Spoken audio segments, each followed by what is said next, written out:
saya mau ajak kita lihat kembali pada 5 penentu pertumbuhan. Pengajaran, komunitas, disiplin pribadi, pelayanan pribadi, respon. Nah, kesalahan kita dari 5 hal ini adalah menjadikan semua itu menjadi tujuan. Jadi kegiatan-kegiatan rohani ini kita jadikan tujuan, itu kesalahannya. Oh, yang penting saya sudah ikut kelas. Oh, saya udah ikut kelas, saya udah ikut kelas ini. Harusnya hidup saya berubah dong. Saya udah ikut komunitas. Oke, tahun ini Pak, tujuan saya ikut komunitas. Saya mau pelayanan. Tujuan saya mau baca Alkitab tiap hari, disiplin rohani. Itu menjadi tujuan, justru itu salah.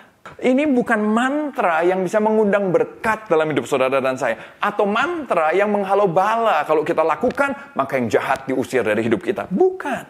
Ini juga bukan jalan pintas. Kalau saya pelayanan, hidup saya pasti berubah kan? Kalau saya ikut kelas itu, keluarga saya pasti berhasil kan? Ini bukan jalan pintas. Tapi semua itu adalah proses belajar.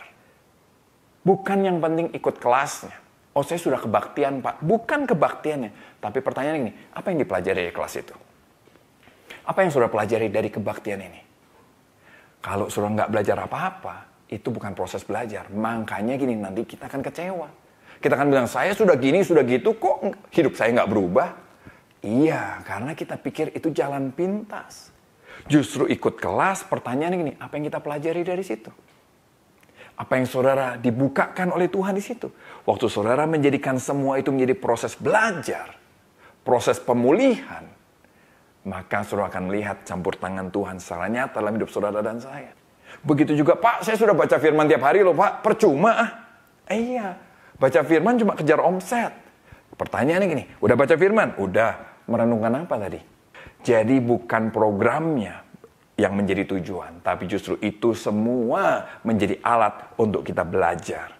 Mungkin ada yang bilang, wah sayang COVID ya Pak, COVID membuat semuanya tidak mungkin dilakukan. No, menurut saya masa COVID tidak membuatnya menjadi tidak mungkin.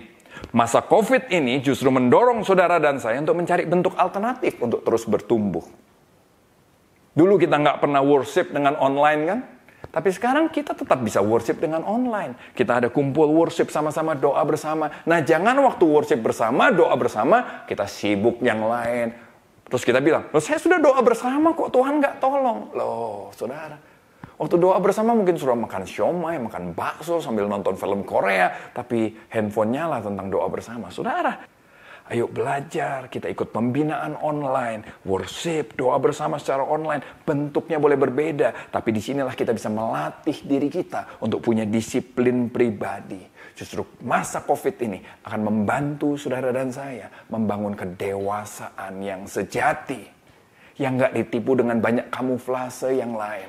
Tapi sejati. Masa COVID ini akan memudahkan saudara dan saya melihat respon kita yang sebetulnya. Perhatikan respon yang keluar dari hati saudara terhadap segala sesuatu yang terjadi. COVID, kekecewaan, waktu saudara dihina, atau waktu saudara sukses, lihat respon yang keluar. Ya kan? Dari respon yang keluar dari hati kita, Tuhan akan menunjukkan ada apa dengan saya yang sebenarnya. Kenapa kok saya masih takut ya misalnya?